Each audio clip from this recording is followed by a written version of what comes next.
everyone, this is the Visibility Care Show, the 20-minute show designed to give you the exact tools and tips to get you seen and found by your ideal client. Now join me in welcoming your host, the phenomenal Nnanke Essien. Hello everybody, thank you again for joining us at the Visibility Cure Show, and I am your host, Nnanke Essien, the Visibility Queen. Today on the show we have an awesome guest who's going to be teaching us about customer attraction. But before I tell you anything about her, let me tell you a little bit about our show. The Visibility Cure Show basically is a 20-minute show designed to give individuals with awesome ideas the exact dosage of tools and tips they need to remain visible. As we know, one of the struggles that entrepreneurs have is how can I be seen and how can I be found? And what the show does for you is to bring in experts who have been on this journey before to actually show you the best ways for you to be visible. And our guest is such an amazing human being. I mean, I am awed on the carpet that she works on. Our guest is a leading customer attraction expert. She's a business growth strategist and an inspiring speaker, a leader in so many ways, and a trusted professional in the area of business strategy, branding, and communications. Now, if you've heard anything about the Customer Attraction Academy, yes, you already guessed who our guest is. She has a community, basically a school for building entrepreneurs and professionals, and she has a community of over 5,000 members. Basically, what she does is to teach us strategy, communications, marketing, and basic sustainable ways that you can build your marketing in order for you to get the right amount of clients. Guys, join me in welcoming the most amazing client, customer attraction expert, Miss Nnanke Essien. I call her my double, just so you know. So she's double. Thank you. Oh my goodness. Nnanke, I couldn't believe that you were actually describing me. I was waiting for the guest that you were describing. Awesome. It's awesome to be on the show today. Awesome. Thank you so much for having me. We're super excited to have you. Now, you know that in Nigeria, everybody is simply doing one business or another. Everybody wants to sack their boss. They want to have an extra stream of income. They want to be able to build a solid business, right? But one of the big question marks that people have is that what is that secret magnet, that I can use to actually, hone in my clients and have my business growing and thriving? So we really want to ask you, when you talk about customer attraction, what do you mean? And how can we as small businesses integrate it into our system to ensure that we have a thriving business? Okay, awesome. I think it's a great first question. But just before I go into it, I just want to do a quick summary of what exactly it is that I do. So my work, hello everyone. My name again is Nnanke Essien. And basically my work is to help business owners move their businesses from being invisible in the marketplace to being irresistible to their customers. So, and what that means is that they're able to attract more customers, they're able to keep more customers, and not just any kind of customers, but customers who are actually willing to pay for the offer that these businesses have. Now, in my experience working with business owners, one of the key things that I've realized is that many business owners just go into business with an idea alone. While that is great, there's certain other things that also need to come into play so that that idea becomes a sustainable business. An idea is not necessarily a business until it is paying you or until you have customers who are willing to pay for that idea. So I'm going to be sharing with you 5 strategies, and I know that it's 20 minutes, but I'm hoping that 20 minutes is enough for me to be able to share the things that I have for you today. Now, the very first thing you want to do if you want to be able to attract the right paying customers to your business is to know exactly who it is that wants what you are offering. Now, it's not enough to just take that thing that you're offering and take it to the market without understanding who exactly wants this thing that I'm selling. Not everyone is going to want what you're selling. So it's extremely important that as you're going to the market with your idea, with your business idea, that you're speaking to people who actually need what it is that you're offering. You don't want to be doing marketing and shooting blanks. I'll give you a case in point. You can be selling, and what I mean by selling is that you reach out to people, you tell them you offer this and that, and then you find out that at the end of the day, no one is actually buying. You may be talking to people who don't need what you are offering. Now, besides understanding these people who want what it is that you're offering, you also have to understand what exactly is this thing that I'm even taking to the market? How relevant is it to this person that I want to sell to? Remember, I said to you, business ideas ideas are not businesses until you actually have people who are willing to pay you for it. So you have to understand specifically the value that this thing you're taking to the market is to the customers that you're taking it to. And it is on the basis of understanding that value that you're actually able to sell it successfully. So if you have something, it's not enough to just go to the market and sell the features of that product. You also have to sell the benefits of that product. Now, it's possible that you've heard this before: sell benefits and not features. And you may be wondering, what exactly is that? Now, Nnanke, I can see your lips, so I know that you probably have heard that question before. Basically, selling benefits and not features is that nobody wants to know how great the product is. They want to know how that product actually fits into their life today. They want to know, if I buy this product, what's in it for me? Each and every one of us is, we're thinking about ourselves. We want to be able to make a purchase that we look back on and we say, oh, this was good for me. You see, let me also be honest with you. Sometimes those purchases they're not even the best. But at the end of the day, as far as you're convinced in your heart that you've made that purchase for yourself and that you made the right decision for yourself, you're able to actually keep buying that thing that it is that you're buying. So sometimes you're buying something because you believe that it gives you the kind of confidence that you want. You want to buy certain clothes, for example, because you believe that this clothes make you look classy.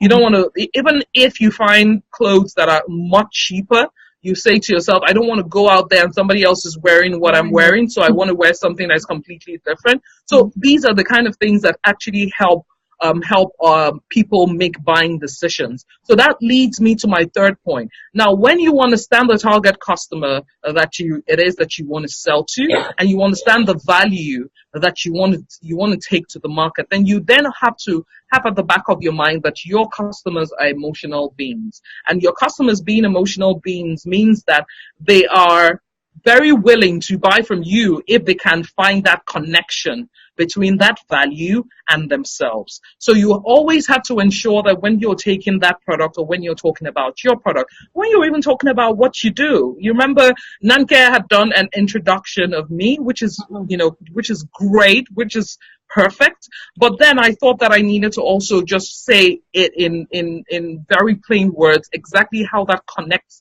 with you who's watching me tonight. So that is something that you've also got to have at the back of your mind, that the people who are making these buying decisions are not necessarily people who are thinking rationally. Yes, sometimes rationality comes in it, but emotions come more than rationality. Now, the fourth point that I'm going to be sharing with you is about how you can then get these people to see that you have this value that you're offering, and they then come to you because they see you as somebody who's trusted.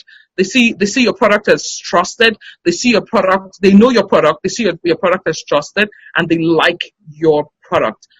So I'm going to talk. The fourth point that I'm sharing with you today is that you've got to make yourself seen. Of course, Nnanke, the visibility expert, already talks about that. You've got to make yourself seen, and one of the ways to get yourself seen is by sharing valuable content. Now, sharing content, especially when you're using social media as a key marketing tool, it's not only about going there and teaching and teaching and teaching and teaching and teaching.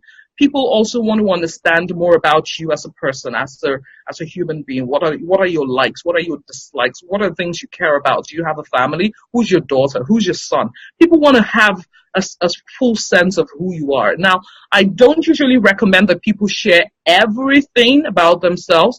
I only say to people, share what is relevant to your audience. You don't need to share every single detail about you out there, but share what's interesting about you and what is relevant to your audience. So make yourself seen and make yourself found. Nnanke, I've gone through 4, and I'm hoping that I've not answered all the questions that you already have set up for me today.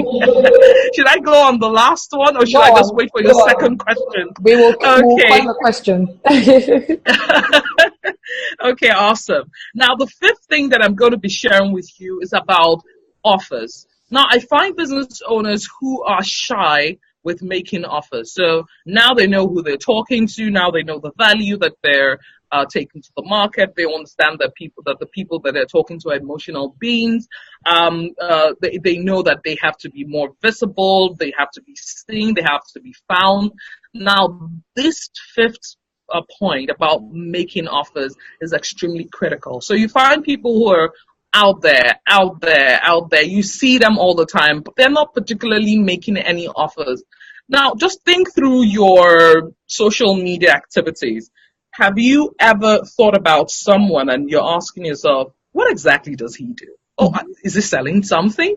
I remember someone saying to me that the first time he ever sold something, or he ever actually got close to sharing to one prospect. The prospect had said to him privately and said, oh, I actually didn't know that you had offers to sell. I always knew you talked about this particular subject matter, but I never knew you had an offer to sell. So it's not enough to know your audience. It's not enough to understand, how they're thinking, what their buying behaviors are. It's not enough until you're actually making offers. So make offers, take the chance, take that idea, package that idea, and take that idea to market so that people can then pay money for it. It is when people pay money for that idea that you have that you can then say that that business is viable. So ensure that ensure that you're not just doing all of this and not making offers, because at the end of the day, it's offers that actually give you the sales that you want. Awesome. Thank you so much for taking us through this 5 parts.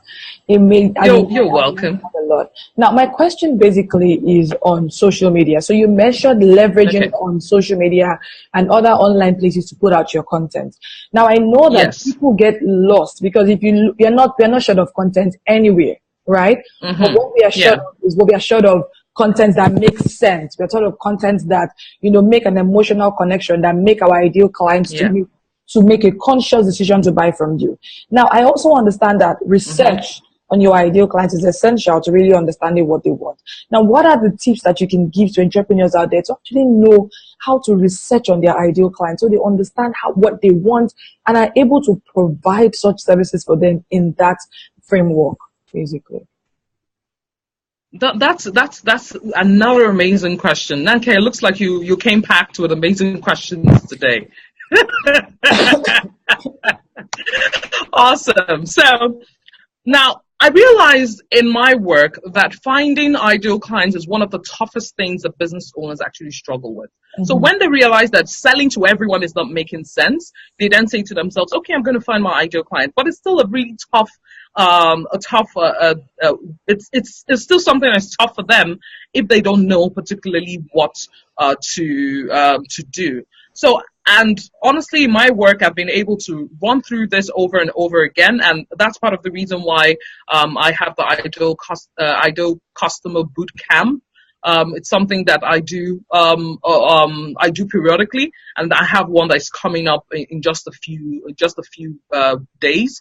But basically, if you want to find your ideal customers, it is not enough for you to only be thinking about it and say, who is my ideal customer? Who is my ideal customer? No matter how much you ask that question, you may not be able to get the answers that you're looking for. So I usually recommend to people that while you're thinking through this, please be in the space, be in the market, and ask your questions there.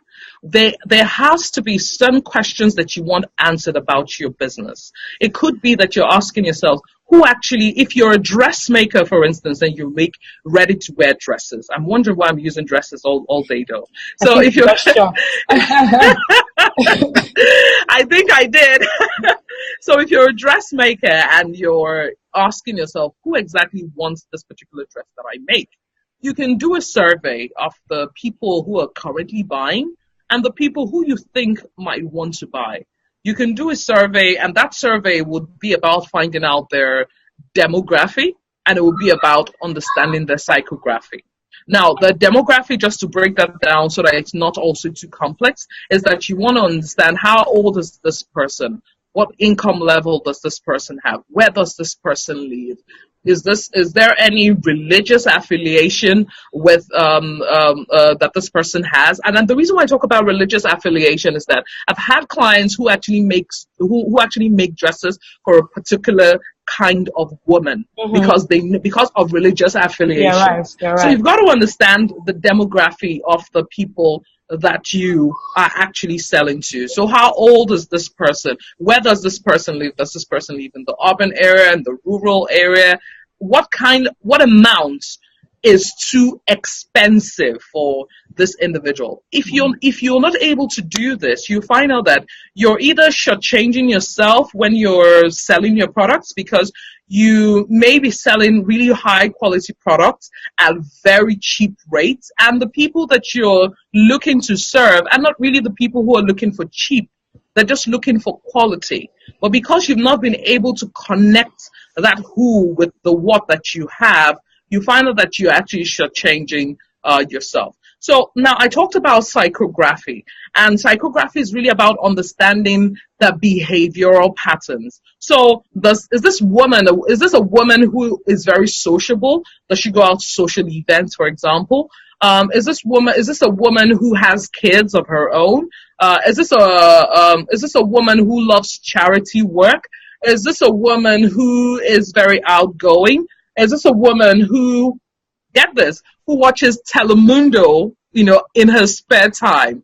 If you're able to define this person in a way that makes you literally, it's like you live with that individual, it's easier for you to be able to connect with them when you're marketing, when you're selling, because you are saying and you're selling from a place of understanding, and you're not selling blindly. And that's one of the ways that I show people, that I recommend to people in finding who their ideal customers are. There's a whole lot to it. The program, for example, the program that I'm running is actually a 4-week program. So imagine if it takes 4 weeks to understand a target customer. And the truth of the matter is that those 4 weeks are really very packed. So it means that you're learning different things, that you're doing different things, just so you can understand who this person really is. It's not something that happens overnight at all. I'm really happy that you mentioned that, because, in the business that all of us are in, we are really in the attraction business, but it takes time, for it to implement and make a process that makes sense. Absolutely. So we need to really be patient. Guys listening, you need to be patient. And if it takes 4 weeks in America's program to find your ideal client, you can imagine how much time it will take you doing it by yourself. The heat. Exactly. So you want to make sure that you have the support that helps you get the relevant results that you need. Now, I have one last question for you, and it's a bit twofold. Okay. Now, you have a group of over 5,000 people, and I know that the group is quite engaging. Now, one of the things that a lot of new entrepreneurs want to do is to also have a group that is thriving. Now, my question is that, how do they get across to do this, one? And the second time, how much time is too much time to spend on social media when you must also spend time doing other strategic activities that grow your business? Yes. Absolutely brilliant questions. I love them. I love them. Now, the very first one about groups is this, and it may be tough to hear, but it's the absolute truth. Not everyone needs a group. What people need are communities. And what that then means is that you can create a community via your email list. It means that you can create a community on Instagram. It means that you can create a community on Twitter. It means that you can create a community, on Facebook, wherever the people that you want to serve, the people that you want to talk to, wherever you can gather them together is a community. And I've even just spoken about online communities, because you can also have offline communities as well. So not everybody needs to start a Facebook group. Now, that being said, Facebook groups, if properly done, are a great way for you to hack the positioning side of your business. So what I mean by that is this: the time it will take you to be talking to for instance, if we're going to be using a friend list of 5,000 people, not everybody gets to see when you post something on your personal profile. So, and your personal profile too, there are a number of things you can do. It can be they can see the fun side of your, of you. They can see all kinds of things. But with your group, because people actually click to join. And when I talk about groups, I'm talking about closed groups. I'm not talking about public groups. I'm not talking about secret groups. I'm talking about closed groups. Now, the people who actually click the join button, it means that they're interested in what it is that you are offering. So what that then means is that you can pull all of them in there and show them the stuff that you're made of. So if you are, again, a dressmaker, Yes. I'm balling today. So it will be a great opportunity for you to be able to show these number of people who are joining your group how great you are at dressmaking. It will be an awesome opportunity for you to be able to show the people in your group how they can combine the dresses that they have or the dresses that you have for sale. They can wear a mint green dress with a red stilettos. You can do all kinds of things in your group. Color. Oh, wow. Awesome. So you can imagine groups actually help you to do that. Now, this does not then mean that you cannot do this on Instagram. You can. But one of the ways that groups helps you, like I had mentioned before, it helps you to hack that positioning side of your business. And in case you're wondering and you're saying, okay, you're listening to this this video now and you're asking yourself, positioning, what's that about? It's about what people think about you when they hear your name. You want to think about Nnanke and remember visibility. You want to think about Angurika Zubike and remember customer attraction. You want people to think about something specific when they think about you. And that is one of the powers that group has. Nnanke, please, could you just remind me what's the second question was again? About time management, basically. How much time is too much time? Awesome. Now, some people think that you need to spend all of your time on social media, but I've always recommended that you know what works for you as a person, especially if you're running a small business. You don't need to be on Instagram, Twitter, Facebook, LinkedIn all at once. You've got to ask yourself, which one works the best for me? Where can I find the people that it is that I want to sell to? So you find out that the audience that you want to talk to are more on LinkedIn. Then you focus on LinkedIn. Put all of your energies on LinkedIn. Let LinkedIn be your focus areas. Now, would you be present on the others? Of course you will. But you have one key social media platform that you use to show your awesomeness. And so what that then means is that you can then decide, I'm going to come on social media, or you can say, I have 4 or 5 hours a day for social media. I'm going to do 1 hour in the morning, 1 hour at midday, in the evening. I'll do another 1 hour, and then just before I go to bed, I'm going to do the next 2 hours so that I'm posting the stuff that I need to post, or I'm creating the content that I need to create, or I'm catching up on what people are asking about in my community, or any of those stuff. So it is always important. It's very important for you to be able to have a timetable where you can craft out a specific time that you would be on social media to do the things that you want to do.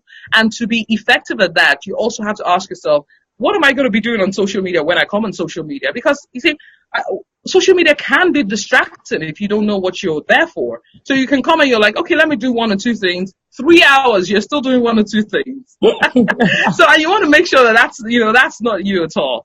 That's not you. Social media can be consuming, but you want to ensure that you are using social media in the very best way that gives you absolute results. Awesome. Fantastic. I mean, this has been an awesome session, reiterating what you need to do and strategies you need to do to attract the right customers. I mean, just summarizing what Angurika has said, your business is just an idea if it is not paying you, or if you don't have people who are willing to pay for what, it is that you're offering. So some of the things that she has said is that, first of all, you need to understand your clients, understand who it is that really needs your business, and beyond that, understand the business that you are in. And then focus on the benefits for your clients. Focus on the connection as well. understanding that your clients are emotional beings, and also leverage on content to build your authority and attract the right audiences. And she's talked about time management. That is something that I've gotten a lot as a big question for many of my clients, and I'm happy that she shed light on it. Have a timetable, an editorial calendar. You can get them on different reference sites. Just get an editorial calendar so you understand what it is you're going on social media to do, and not spending your pretty time just being on there liking and engaging and not doing the big part of your business. Entire time. I know. So Nnanke, it's just been amazing. A great pleasure having you here. Guys, thank you so much, Nnanke, for having me. We went through a lot, 7 seas, 7 mountains just to get her. So Nnanke, everybody listening to you right now would just want to be at your feet learning. Can you tell us where we can find you, how we can easily send you a message to understand the offerings you have? Okay. So you can find me on social media. I'm on all social media. I think I am, but I'm on the key social media platforms. So on Facebook, Instagram, on Twitter, you're going to find me at Nnanke Azubike. But on Twitter and Instagram, it's Nnanke Azub. So that is AZUB. That's the last one, AZUB. But I wanted to share more about the Ideal Customer Bootcamp. Like I had mentioned earlier in the show, it's a 4-week program that is run entirely online. That is delivered with its own workbook. It also has its own. It has videos, accompanying videos and lessons, and it's something that has been, well, I like to use the word life-changing. If it has been life-changing, transforming. Because if you've been doing business for so long and you're not getting results, and then one day, because of running a program, you have a light bulb moment. You find that it actually was or is transforming. So the Ideal Customer Bootcamp has always been a transformational program. We'll be running it from the 1st of March, but doors actually close to the bootcamp this week. But as a result of what we're doing here at the Visibility Cure show, I'm going to be extending the doors for that. Yay! I'm going to be extending the doors to the program. So it's happening online. You don't have to move from whatever location you are to be a part of it. You can just get your lessons in your inbox, and you're good to go. This is a program that actually costs way more than I'm actually offering it right now, and it's going. Well, I don't want to tell you all of that. Just go to bit.ly/IC Bootcamp, bit.ly/IC Bootcamp, and you're going to get a lot more information about that. Probably when you see what we have outlined, you're going to know that it's way more that I'm putting it out for. bit.ly/IC Bootcamp. Thank you so much, Nnanke, for having me. Thank you as well. So we have end of interview questions that we usually ask. Oh, sorry. Customer Attraction Academy.